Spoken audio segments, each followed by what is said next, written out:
मैं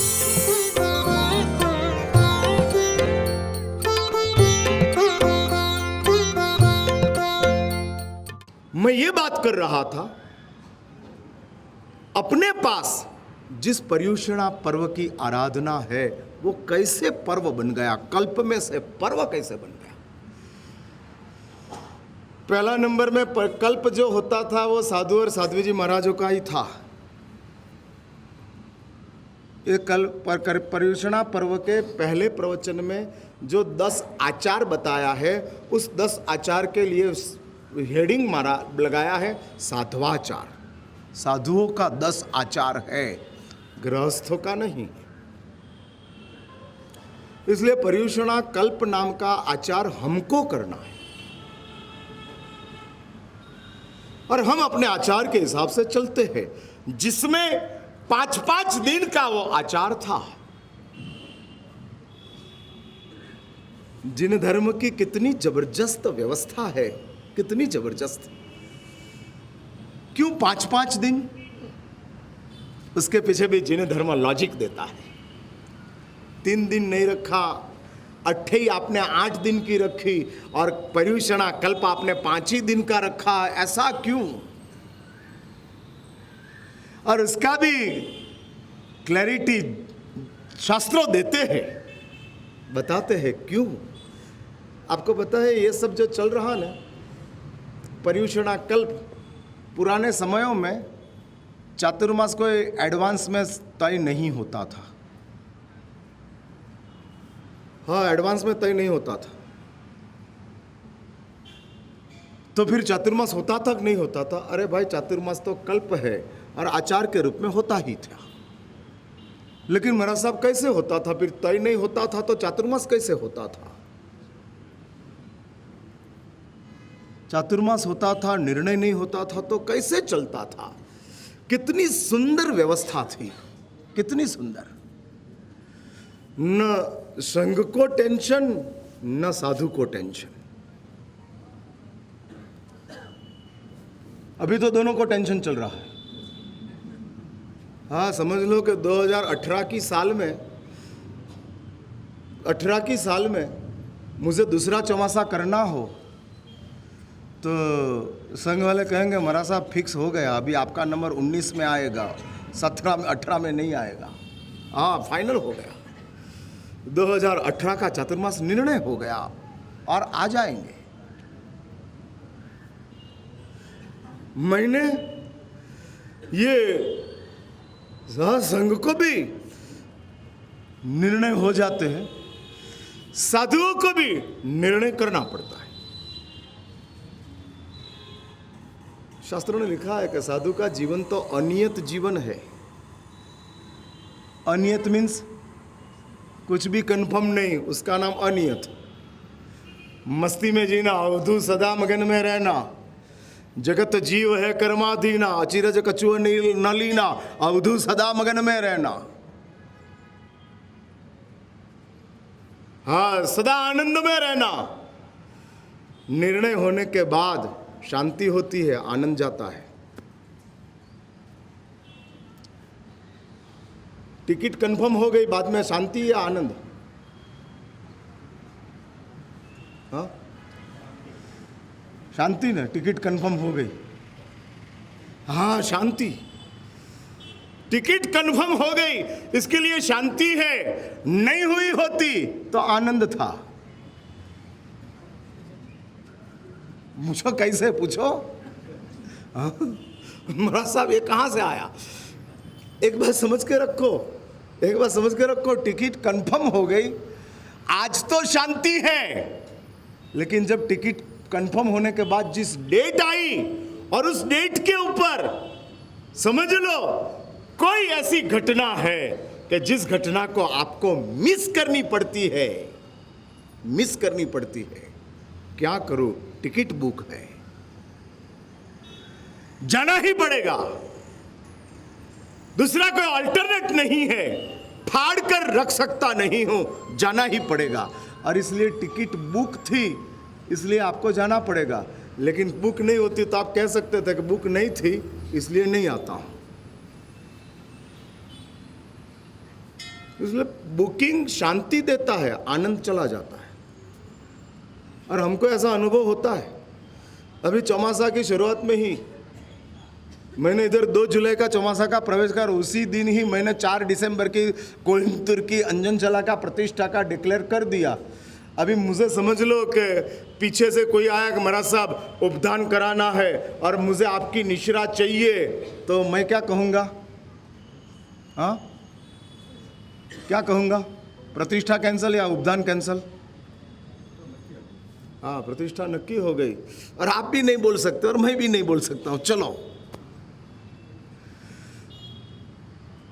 निर्णय होने से शांति होती है, आनंद नहीं होता है। और एक बात लिख के रखो, सुख के लिए, शांति के लिए, सलामती के लिए मानव जीवन नहीं है, मानव जीवन केवल आनंद के लिए है। केवल आनंद। हाँ, आनंद। और जिसके जीवन में कल की सोच नहीं है वो आज आनंद में रह सकता है। हाँ, मस्ती में रह सकता है, आनंद में जीता है। नशा क्या करता है? जो नशा करते हो, नशा करता क्या है? ज्यादा सोचते हैं कि सोच खत्म करता है। हाँ, नशा में जाने के साथ सोच समाप्त। तो एक बात समझ के रखो, नशा में आनंद किसका है? किस चीज का आनंद है? सोच का आनंद है कि भूल जाने का? हाँ हाँ, समाप्त हो गया, सोच पूरी हो गई, आनंद आ गया। मीन्स बेचैन कैसे होते हो? हाँ, बेचैनी सोच है, सोच गई, बेचैनी गई। नींद में सोच नहीं है, बेचैनी नहीं है। नशा में सोच नहीं है, बेचैनी नहीं है। समाधि में सोच नहीं है, बेचैनी नहीं है। हाँ, समाधि में चले जाते हैं, पूर्ण समाधि में। महात्मा लोग मेडिटेशन करते हैं और मेडिटेशन में समाधि में चले जाते हैं, पूर्ण समाधि।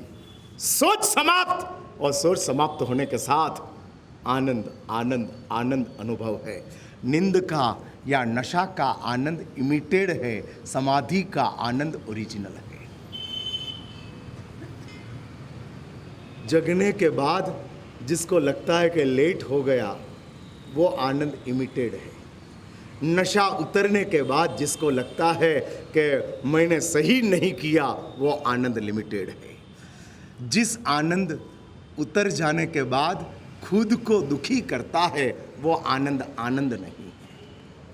हाँ, नशा उतरने के बाद दुखी होते हो, नींद लेट हो जाने के बाद दुखी होते हो। नींद कम हुई तो भी दुखी, ज़्यादा हुई तो भी दुखी। हाँ, ज़्यादा हो गई तो भी क्या करूँगा, कैसे पहुँचूँगा। लेकिन समाधि लंबी चली, महीनों तक चली। और समझ लो कि समाधि में से महीनों के बाद मुक्त हो गए। 2 महीने तक समाधि में थे और 2 महीने के बाद समाधि छूटी। समाधि छूटने के बाद 2 महीना तक समाधि का जो आनंद है, वो आनंद में उसको लगता है कि 2 महीना 2 मिनट लगा। अब ये सब बातें ऐसी है ना कि हमने उसका अनुभव नहीं किया, इसलिए हमारे लिए तो ये सब बातें सुनने की है, लेकिन कुछ एहसास हमको होता है।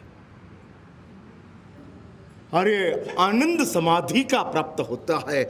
मुझे ये कहना है, आनंद के लिए साधु जीवन था, और इस साधु जीवन में कुछ भी फिक्स नहीं था, कुछ भी फिक्स नहीं। आपको पता है, तीर्थंकर देवों को 6 महीने का उपवास करने का होता है ना, तो भी तीर्थंकर देव क्या करते थे? हर रोज पचखान लेते थे। 6 महीने का एक साथ पचखान नहीं, 180 दिन का एक साथ पचखान ले लिया। अभी 180 दिन तक हम अपाणम वोसिरामी करके खड़े रहेंगे? नहीं, हर रोज पचखान लो, अनियत, कुछ भी निर्णय नहीं। कुछ भी निर्णय नहीं। और साधु का जीवन अनियत जीवन था, इसलिए साधु का विहार भी अनियत था, तो साधु का चातुर्मास भी अनियत था, कोई नक्की नहीं होता था। तो फिर महाराज साहब चौमासा कैसे होता था? शास्त्रों ने बहुत अच्छी बात बताई है और कहते हैं, समझ लो आषाढ़ शुद्ध दसम के दिन मैं विहार करते करते जयनगर में आया। और महात्मा आते हैं तो क्या होता है, बोर्ड के ऊपर सूचना लिखी जाती है, और लिखी जाने के बाद क्या लिखते हैं, महाराज साहब का प्रवचन होगा। और प्रवचन होने के साथ सकल संघ आता है। ये प्राचीन व्यवस्था थी। और सकल संघ आने के बाद प्रवचन श्रवण होता था। प्रवचन श्रवण होने के बाद संघ को ऐसा लग रहा है कि अभी आषाढ़ महीना चातुर्मास करीब में आ गया है, आषाढ़ शुद्ध 14 से चौमासा शुरू होने वाला, पूनम से चौमासा शुरू होने वाला है, और आषाढ़ शुद्ध पूनम के अभी 5 ही दिन बचे हैं। महाराज साहब पधारे हैं, महाराज साहब का प्रवचन सुना है, और महाराज साहब जिनवाणी अच्छी सुनाते हैं, तो हम विनंती कर देते हैं। और आषाढ़ शुद्ध 11 के दिन विनंती होती है चौमासा की, महाराज साहब वर्तमान चौमासा हमको लाभ देना। फिर महाराज साहब क्या कहते हैं, 5 दिन रुकता हूं, फिर निर्णय करूंगा। और वो 5 दिन में जयनगर का क्षेत्र चातुर्मास के लिए योग्य है या अयोग्य है, उसका सब चलता है देखने का। और वो निरीक्षण करते रहते हैं, और हो जाने के बाद समझ लो आषाढ़ शुद्ध पूनम के दिन लगा कि इस जयनगर चौमासा के लिए योग्य है। शास्त्रों ने वो भी दिया है, योग्यता का पैरामीटर्स क्या, किसको योग्य गिनना, उसका पैरामीटर्स बताया है। और वो कितने पैरामीटर्स है, क्षेत्र योग्य है या अयोग्य है, उसके लिए कितना पैरामीटर्स, शास्त्र में वो भी 13 पैरामीटर्स बताया है।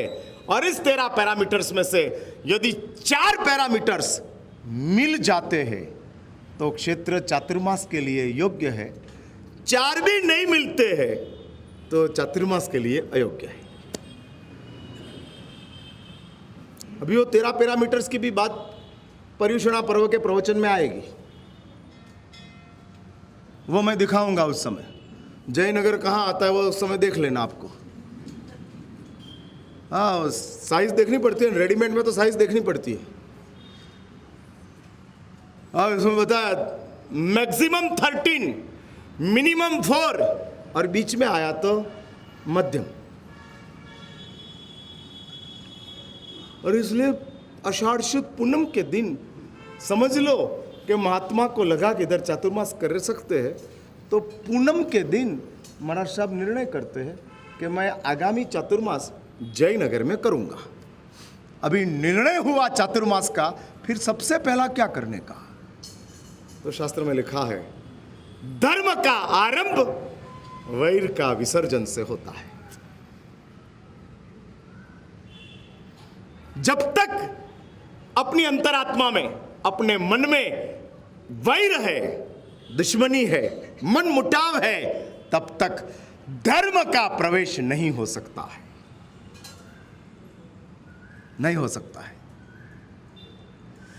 मंदिर का निर्माण करना हो तो नींव इतनी गहराई में लेके जाओ, इतनी गहराई में लेके जाओ कि जिसकी वजह से पानी निकल जाए। शिलान्यास कब होता है मंदिर का, जब नीचे से पानी आता है, बाद में शिलान्यास होता है। नीचे से जमीन में से पानी आ गया, मीन समझना अभी जमीन में कोई भी अशुद्धि नहीं है।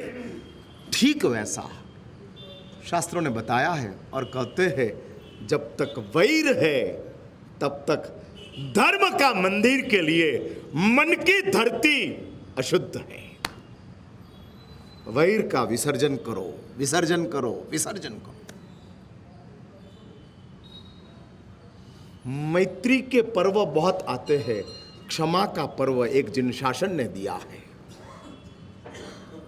हाँ, मैत्री के पर्व बहुत आते हैं, फ्रेंडशिप डे भी आता है और वैलेंटाइन डे भी हाँ आता है।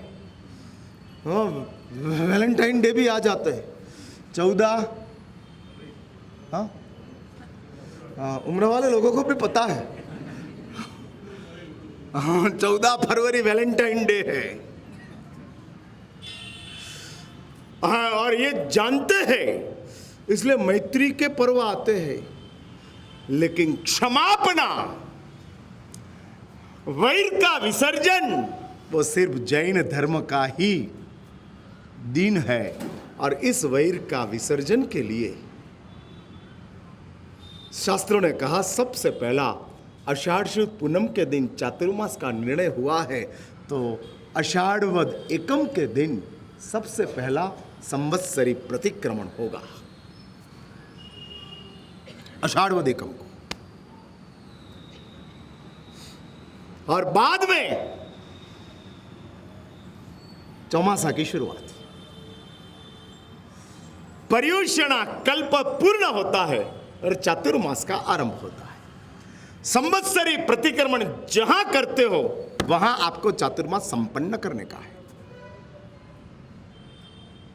और इसलिए यह बात आषाढ़वद एकम को निर्णय हुआ और आषाढ़वद एकम के दिन संवत्सरी प्रतिक्रमण हुआ और चातुर्मास की अभी उल्टा हो गया। संवत्सरी प्रतिक्रमण हुआ, चंद्र कुमार जी चौमासा क्या हुआ?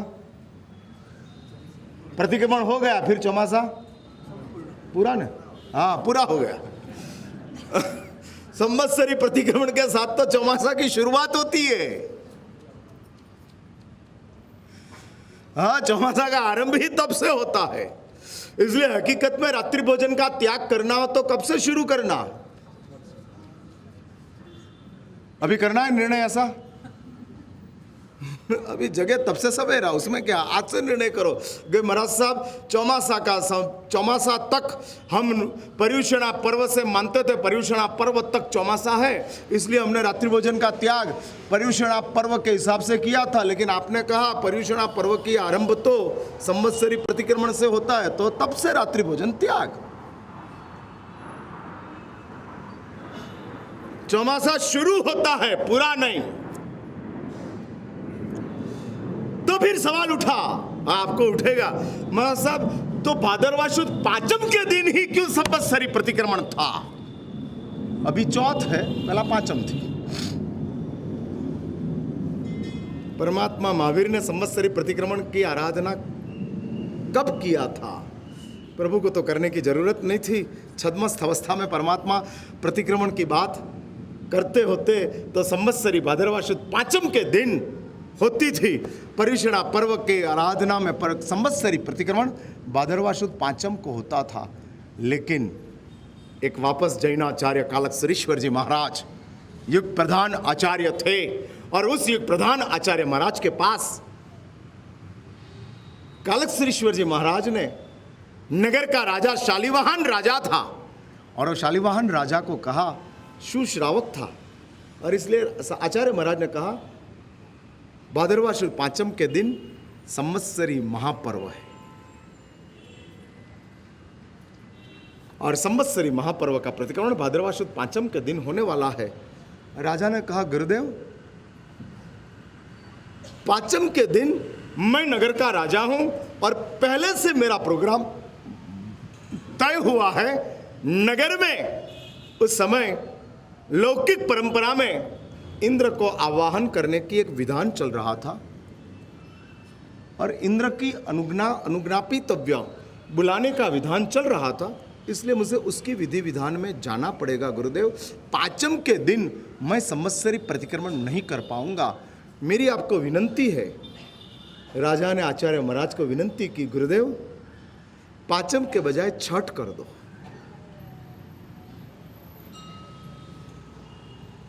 और तब आचार्य महाराज कहते हैं, शास्त्र की एक परंपरा आती है, शास्त्र का एक विधान है, जरूर हो तो पूर्व में जा सकते हो, पीछे नहीं जा सकते हो। और पूर्व में उसके पीछे भी विज्ञान। कौन सी चीज जैन धर्म में बिना विज्ञान की है, वही समझ में नहीं आता है। हाँ, समझ लो कि भादरवा शुद्ध पाचम का क्षय है, तो शुद्ध छठ को पाचम का उपवास करते हैं तो चलता है कि नहीं चलता है? नहीं चलता है। कब करना है? शुद्ध चौथ को। शास्त्रों ने सवाल उठाया, पाचम के बजाय छठ को उपवास कर ले तो क्या तकलीफ, चौथ क्यों? और तब शास्त्र ने जवाब दिया, छठ का भरोसा नहीं है, चौथ कंफर्म है, कर ले पहला। छठ तो आने वाली है, चौथ आ गई है, जो आ गई है उसमें धर्म कर ले, पीछे की बाद में सोचेंगे। इसलिए पर्व तिथि का क्षय हो, पूर्व में जाना। और इसलिए राजा को आचार्य महाराज कहते हैं कि राजन, पाचम की छठ तो नहीं होगी, शास्त्र विरुद्ध है, लेकिन आपकी अनुकूलता को देखकर आप राजाधिराज हो और आपका जैन संघ के साथ संबंध चालू रहे और आप जैन संघ में जुड़कर रहो, वो जरूरी है। इसलिए आप कहो तो पाचम की चौथ कर देते हैं। और उस समय से भादरवा शुद्ध पाचम की संवत्सरी ट्रांसफर इन भादरवा शुद्ध चौथ। और संवत्सरी का तो सॉल्यूशन आ गया। पाचम को चौथ में मर्ज कर दिया, रख दिया, और मर्ज करने के साथ भादरवा शुद्ध चौथ की संवत्सरी कालकसुरेश्वर जी महाराज से शुरू हुई। अरे चलता रहा। तपागच्छ में कालकसुरेश्वर जी महाराज की परंपरा के मुताबिक भादरवा शुद्ध चौथ की संवत्सरी चलती है। अन्य श्वेतांबर गच्छों में, स्थानकवासी परंपरा में, तेरापंथ परंपरा में आज भी भादरवा शुद्ध पांचम की ही परंपरा चलती है। अभी ये सब चर्चा का विषय, अभी मुझे चर्चा करनी नहीं है, और आपके समक्ष चर्चा करूंगा तो आपको पता नहीं लगेगा, इसलिए वो काम की नहीं है। समझ हो उसके साथ चर्चा करे तो बराबर है कि कुछ बात निकले, लेकिन इधर तो चौथ से संबंध है और चौथ से भी संबंध नहीं है, महाराज से संबंध। आप कहो तब संवत्सरी चलो। हाँ, इधर बैठने वाले में 70% लोग ऐसे हैं कि मैं कहूँ कि भाई शनिवार के दिन संवत्सरी होगी तो हाँ शनिवार के दिन, मैं कहूँ कि गुरुवार के दिन संवत्सरी होगी तो हाँ गुरुवार के दिन संवत्सरी चलो। हमको तो एक जिंदगी, साल में एक प्रतिक्रमण ही तो करना है ना, कभी भी बोलो कर लेंगे।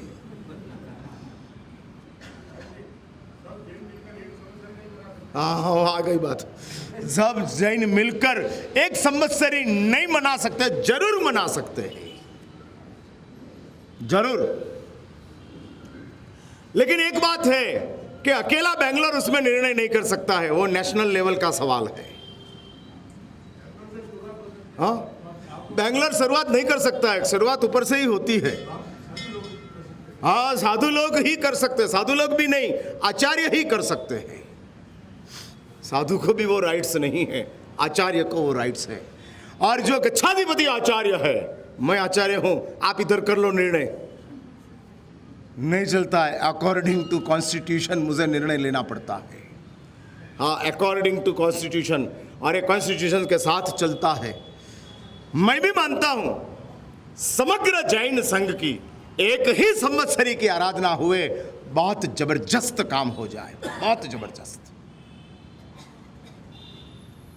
लेकिन उसके लिए बेंगलोर इतना जरूर कर सकता है, वर्तमान समय में भारत में 18 गच्छाधिपति है तपागच्छ में। अन्य गच्छों में मिलाकर और पूरा जैन धर्म को मिलाकर मैं समझता हूं कि 50 जैन आचार्य महाराज हेड्स होंगे, कि जो 50 हेड्स आचार्य महाराजों को हम समझा दे तो एक संवत्सरी हो सकती है। और बेंगलोर उसमें इनिशिएटिव ले सकता है। बेंगलोर से ऐसे 8, 10, 15 लोगों की एक टीम तैयार हो जाए और वो 50 आचार्य महाराजों का संपर्क करे और 50 को एक बात विनंती करके, और आपको एफर्ट्स लेना पड़ेगा भाई, इतना बड़ा निर्णय आपको लेना है, और आपकी कोशिश क्या है, ऐसा तो 70 साल से चल रही है, कुछ नहीं हुआ, आप क्या कोशिश करते हो? हाँ, ये कोई आसान है? तो आपको मेरे जैसा बाबा बनना पड़ेगा और निकलना पड़ेगा, और तब ये काम होता है, नहीं तो नहीं होता है। हाँ, निकलो 50 बेंगलोर के लोग, 50 नहीं तो 15, और चारों संप्रदाय के 15 लोग निकलो, और मैं आपको प्रॉमिस के साथ कहता हूँ, आप 6 महीना तक आपके संसार की तमाम प्रवृत्तियों में से निवृत्ति लेकर यही एक मिशन को लेकर निकल पड़ो। 181वें दिन भारत भर के तमाम जैनियों की संवत्सरी एक हो जाएगी। बेंगलोर से शुरुआत नहीं होती है, बेंगलोर से यही काम हो सकता है, एक करने का प्रयास चालू हो जाए, और ये प्रयास यदि बेंगलोर कर सकता है तो ऐतिहासिक निर्णय में बेंगलोर की भूमिका सबसे महत्वपूर्ण रहेगी। हाँ, आज़ादी की शुरुआत की किसने की? तो तिलक का नाम आता है ना, लोकमान्य तिलक से आज़ादी की शुरुआत हुई। वैसी एकता की शुरुआत किसने की? वो प्रतिक्रमण एक करने से नहीं, लोगों को एक करने से। और आपका सद्भाग्य होगा तो 50 से 50 आचार्य भगवंतों का बेंगलोर में ही एक चातुर्मास होगा, और एक चातुर्मास होने के साथ सबकी संवत्सरी का आरंभ बेंगलोर से हो सकेगा। लेकिन हम बैठकर निर्णय कर ले और सब आचार्य महाराजों को बोल ले हमने निर्णय किया है, आपको मानना हो तो मानो, नहीं तो बेंगलोर में आपको नहीं आना। तो आचार्य महाराज बेंगलोर में आएंगे नहीं, आपकी बात नहीं मानेंगे। मेरा यह कहना है, भादरवा शुद्ध चौथ की संवत्सरी पर्युषणा कल्प की शुरू हुई, शुरू होने के बाद वापस एक घटना बनती है जिसमें पर्युषणा कल्प पर्व में ट्रांसफर होता है। कल्प 5 दिन का था, पर्व 8 दिन का हो गया। और इसमें एक घटना ऐसी बनी, आनंदपुर नाम का नगर था, ध्रुवसेन नाम का राजा था, और उसका बेटा युवानी में मर गया। राजा को भयानक आघात लगा, शोकातुर है, संतप्त है, बेचैन है। वो भी श्रावक था। उस समय भी संघ में आनंदपुर में आचार्य महाराज चातुर्मास थे, और आचार्य महाराज को मैसेज मिला कि राजा आप बेचैन है अपना पुत्र गंवाने की वजह से। और तब आचार्य महाराज ने राजा की समाधि को नजर में रखकर, जो पर्युषणा कल्प साधु और साध्वी जियों के बीच में ही चलता था, कल्प सूत्र का वांचन साधु और साध्वी जी को ही सुनाया जाता था। पढ़ने का काम भी साधु का, सुनने का काम भी साधु और साध्वी जी का, और कोई नहीं आते थे। वो कल्पसूत्र का वांचन सकल श्री संघ के समक्ष आज से कितने साल पहले हुआ? 980 साल पूर्व में। 980 साल पूर्व में आचार्य महाराज ने एक राजा की समाधि को नजर में रखकर, अरे राजा की असमाधि को दूर करने के लिए आचार्य महाराज ने श्री संघ के समक्ष कल्पसूत्र का वांचन शुरू किया। और इस कल्पसूत्र का वांचन शुरू होने के साथ 5 दिन में कल्पसूत्र का वांचन, और पहला 3 दिन कल्पसूत्र का वांचन की एक प्लेटफॉर्म तैयार करने के लिए बनाया, और ऐसा मिलाकर 8 दिन का पर्युषणा पर्व का आरंभ हुआ। मेरे हिसाब से पर्युषणा पर्व का आरंभ आज से 980 साल पहले से शुरू हुआ होगा, और ये 980 साल से पर्युषणा पर्व की आराधना चल रही है। बाद में ये पर्व में जन्मवांचन का उल्लास, जन्मवांचन का स्वप्न, ये सब बाद में ऐड होते गए। 500-600 साल से ज़्यादा पुराना जन्मवांचन नहीं है, और उसके पहला चौथ सपना उतरता नहीं था। ये सब 400-500 साल से चल रहा है, और ये परंपरा देव द्रव्य की वृद्धि के लिए आगे बढ़ रही है, निकल रही है। इसलिए इस पर्युषणा पर्व जो है वो आपके बीच में 980 साल से शुरू हुआ है और भारत भर के तमाम जैन संघों में एक साथ पर्युषणा पर्व की आराधना सब ठिकाने चल रही है। जिस पर्व की आराधना का प्राण तत्व है, फिर से याद करो, बात पूरी करता हूं, उसका प्राण तत्व है एक ही, और वो प्राण तत्व का नाम है क्षमापना।